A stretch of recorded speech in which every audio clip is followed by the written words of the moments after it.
হঠাৎ করে বৃষ্টি নামছে, তারা তাদের পোশাক আশাক কোনো সব নিয়েই ডুবইতে নামে গেছে, ওদের তো কোনো অভিভাবক নাই। ওই ধরনের প্রমাণ পাবেন যে বৃষ্টির কালে বর্ষা নামলেই তখন ছোট ছোট ব্যাঙগুলো সব ওই বৃষ্টির মধ্যে পুকুরে বা জলে বা ওই যে আপনার বিলের মধ্যে পড়ে ক্যাকু ক্যাকু ডাকে। ঠিক এই যে এই নাসিরউদ্দিন পাটোয়ারিরা সারা বাংলাদেশে ঘুরতে গেছিল, কোথায় টাকা পাইছে আমি এই প্রশ্ন করব না, কোথায় হোটেলে খাইছে এই প্রশ্ন আমি করব না, হাজার হাজার কোটি টাকা কেমনে পায় জানি না আমরা।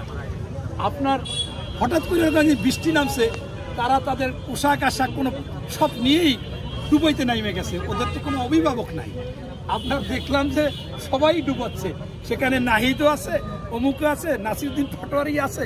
তো এই ব্যাঙের বাচ্চার মতো যদি ওই ফুর্তি করতে বৃষ্টি দেখলেই যারা নামে, ওদের তো আসলে এই রাজনীতির বশ হয়নি। তারপরও আমি শ্রদ্ধা ভরে ওদেরকে সম্মান করতে চাই। আমাদের বিএনপির ভারপ্রাপ্ত চেয়ারম্যান মহোদয় তারেক রহমান, তাকে 2 বার জামাতের আমির বলেছিল। আমি নিজে সেই সমাবেশে ছিলাম যে এই জুলাই আন্দোলনের মাস্টার মাইন্ড হচ্ছে তারেক রহমান, আর একটাই বলেছিল মহানায়ক। আর তারেক রহমান বলেছে না, এই জুলাই আন্দোলনের সম্মুখ ভাগের যোদ্ধা হয়েছে ছাত্র জনতা এবং নিবন্ধিত অনিবন্ধিত 53টি দল। সেক্ষেত্রে ওদেরকে আমরা সম্মানের সহিত দেখি।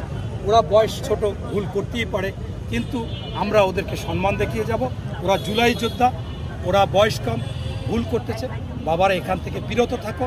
তোমরা রাজনৈতিক সব সংগঠনেই একটা অভিভাবক থাকে, তোমাদের অভিভাবক নাই, তোমাদের মধ্য থেকে কিছু অভিভাবক হও, তোমরা ভালো কথা বলো।